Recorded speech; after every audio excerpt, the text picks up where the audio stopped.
اسلام کی تاریخ بڑی عجیب تاریخ ہے.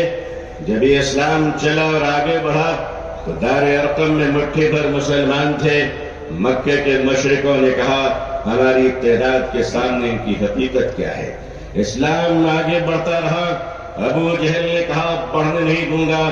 اسلام نے ہجرت کی مکے سے اور مدینے پہنچا تو عبداللہ بن ابی بن سلول نے کہا بڑھنے نہیں دوں گا. اسلام آگے بڑھتا رہا. یمن گیا، شام گیا، قیصر و کسریٰ کے سلطنت میں اسلام داخل ہو گیا. ظالم کہتا رہا آگے بڑھنے نہیں دوں گا.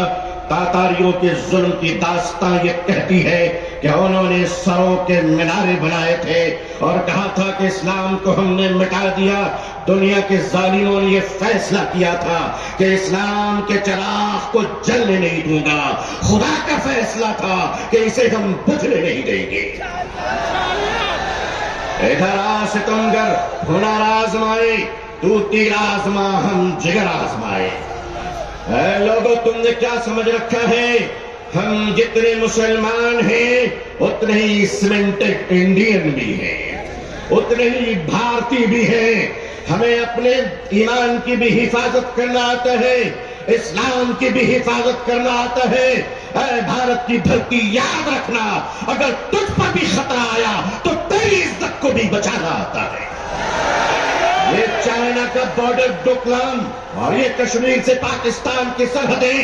اے بھارت کے نوجوانوں، اے بھارت کے آرمی جوانوں، یہ ہندوستان کا یہ جیالا مسلمان جن کی ماں نے ان کو گوڈ سے کا دودھ نہیں پلایا ہے بلکہ ان کی رگوں میں حضرت ٹیپو سلطان کا لہو دوڑ رہا ہے، وہ قوم تمہیں یہ بتانے آئی ہے، وہ قوم تمہیں یہ بتانے آئی ہے، یہ نوجوان تمہیں یہ بتانے آیا ہے کہ چائنا کے بارڈر سے لے کر اگر پاکستان کی سرحد تک، اے بھارت، اگر تجھ پر کوئی خطرہ آیا تو اے جوانوں ہمیں آواز دینا. خدا کی قسم ہم اپنے جوانوں کو، نوجوانوں کو، مسلمانوں کو کفن پہنا کر سرحدوں پہ پہنچا دیں گے. اللہ اکبر، اللہ اکبر، اللہ اکبر. مگر یاد رکھیے گا چپلوں کے بغیر تو ہم چل سکتے ہیں. ان چپلوں سے کوئی پوچھ لے کہ ہمارے بغیر نکل بھی سکتے ہو؟ آتا ہے نکلنا، آتا ہے چلنا. یہ ہندوستان ہمارا وطن ہے. اس وطن کو کل بھی ہم نے بچایا. مشکل یہ ہے کہ 47 میں بدقسمتی سے ہندوستان کا بٹوارا ہوا تھا. 2024 میں لوگ دلوں کا بٹوارا کرنا چاہ رہے ہیں.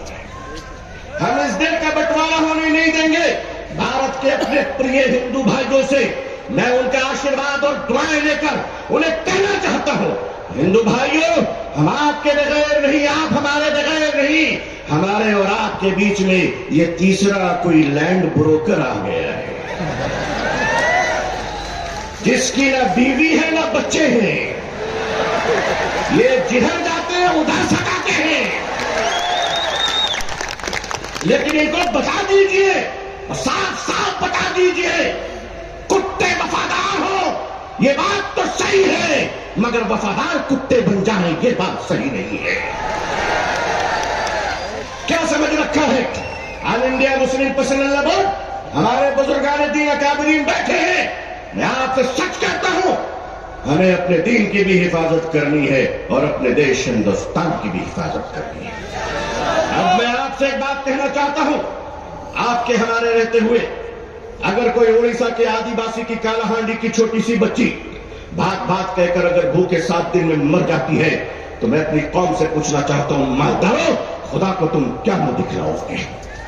اگر ہمارے دیش میں یہ اتیاچار ہو رہا ہے کہ پتی اپنی مری ہوئی پتنی کی لاش کو پیسے نہ ہونے کی وجہ سے ایمبولینس نہیں ملتی ہے، کاندھے پہ اس لاش کو لے کر چلتا ہے، یہ ہمارا بھارت ہے، یہ ہمارا سماج ہے، یہ ہمارا انصاف ہے. کیا ہو رہا ہے اس دیش میں؟ یہ دیش کہاں جا رہا ہے؟ رشوت کے بغیر دوا نہیں ملتی، رشوت کے بغیر کفن نہیں ملتا، رشوت کے بغیر جنازے نہیں ملتے، رشوت کے بغیر لوگوں کو زندگی کی سانس لینے کی اجازت نہیں ہے. نہیں لوگوں، ہم اپنے اس پیارے دیش کو اس طرح لٹیروں کے حوالے نہیں کر سکتے. یہ دیش ہمارا ہے. اس دیش کے پولیس, اس دیش کی آرمی, اس دیش کا جوان, یہ ہمارے بھائی بہن ہیں. جتنے ہمیں اپنے جیون کی پرواہ ہے اتنی ان کی پرواہ ہے. اے لوگوں, اے دیش واسیوں, اے دیش کے ہندو بھائیوں, اے دیش کے مسلمانوں, وہ دن تم بھول گئے کہ جب اس دیش میں کورونا کے زمانے میں کچھ لوگ تھالی بجا رہے تھے تو وہ ہم ہیں جو تھالی سجا رہے تھے, لوگوں کو کھانا کھلا رہے تھے. ہم نے کیا نہیں کیا اس ملک کے لیے؟ ارے تم نے ہمیں کچھ نہیں دیا, تم نے ہمیں ریزرویشن نہیں دیا, پھر بھی ہم نے تمہیں اے پی جے عبد الکلام دیا ہے. وہ دن مت بھولو, میزائل دیا ہے. ایک بار محبت کر کے تو دیکھو, ایک بار پیار کر کے تو دیکھو. ہمارے ہر گھر سے تم دیکھنا شیخ الاسلام نکلیں گے, شیخ الہند نکلیں گے. دیش کی حفاظت کرنی ہے, انسانیت اور مانوتا کو بچانا ہے. ہندو بھائیوں کو محبت کے ساتھ ان کے سامنے ان کی عدالت میں اپنی باتیں رکھنی ہے. وقف کیا ہے, وقف کا تحفظ کیا ہے؟ یہ بلیورز کی چیریٹی ہے. وقف کی زمینیں جو ہمارے پروجوں نے, ہمارے بزرگوں نے, ہمارے پرکھوں نے, ہمارے باپ داداؤں نے ایک چیریٹی کی تھی, مانوتا کے لیے, انسانیت کے لیے, لوگوں کے کھانے پینے کے لیے, لوگوں کو جینے کے لیے. آج اس زمین پہ آپ کی نظر کیوں پڑ گئی؟ ہم جانتے ہیں مہاشے کیوں پڑی ہے. اس لیے کہ اب راجہ دیش نہیں چلا رہا ہے, اب راجہ ریئل اسٹیٹ کا کاروبار کر رہا ہے. لیکن معاف کیجیے گا, یہ وقف کی زمینیں آج ہمارے ماننیے پردھان منتری جی, اللہ ان کو لمبی عمر عطا فرمائے, اللہ ان کو اچھی صحت دے, اللہ ان کو صحیح سوجھ بوجھ عطا فرمائے, اللہ ان کا گھر بسا دے. آمین. آج آپ کہتے ہیں کہ ہم ختم کر کے رہیں گے, ٹھیک ہے. اگر لوک تنتر پہ شکتی تنتر کا ہنکار چلے گا تو میں بھی اپنے بزرگوں کی جوتیوں میں بیٹھ کر کہہ دینا چاہتا ہوں کہ حضرت اب ہم عدالت کے دروازوں پہ بھیک نہیں مانگیں گے.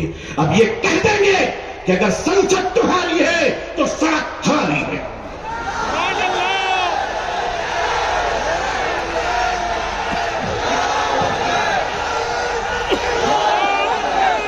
نعرے تکبیر, نعرے تکبیر, نعرے تکبیر. لیکن جب مسلمان سڑک پر چلے گا تو ایک تنکا نہیں جلنا چاہیے, کسی بس پہ پتھر نہیں چلنا چاہیے. سنویدھان کے اندر, لوک تنتر کے اندر اپنی آواز کو بلند کرنا ہے, اور اس دیش کے ہندو بھائیوں کو بھی پریم سے اپنے گلے لگا کر اپنے بات رکھ کر انصاف کی لڑائی لڑنی ہے. یہ دیش کسی ایک جاتی اور دھرم کا نہیں ہے, ہم سب مل کر ہیں اور مل کر رہیں گے انشاءاللہ. اے میرے دیش کے ہندو بھائیوں, جس گنگا کے پوتر جل سے تم اسنان کر کر پوجا کرتے ہو, اسی پوتر جل سے ہم بھی وضو بنا کر مسجدوں میں نماز پڑھتے ہیں. خوش رہیے, آباد رہیے, اللہ آپ سب کو خوش رکھے. بنگلور کی ایک تاریخی سرزمین, آل انڈیا مسلم پسندہ بورڈ کا اجلاس, یہ تاریخی اجلاس ہے جہاں فیصلے بھی ہوئے ہیں, تطہیر بھی ہوئے ہیں, جرأت کردار اور ہمت حق گوئی کا مظاہرہ بھی ہوا ہے. اکابرین کی خدمت میں سینکڑوں سلام پیش ہے, آپ کی جرأت کو سلام ہے. لوگوں تیار رہنا, اگر اکابرین آواز دیں تو اب اگر زندہ ہو تو زندہ ہونے کا ثبوت پیش کر دینا. اللہ خوش رکھے. آخر دعوانا الحمدللہ رب العالمین, والسلام علیکم ورحمۃ اللہ وبرکاتہ. جزاکم اللہ خیرا کثیرا. اب میں گزارش کر رہا ہوں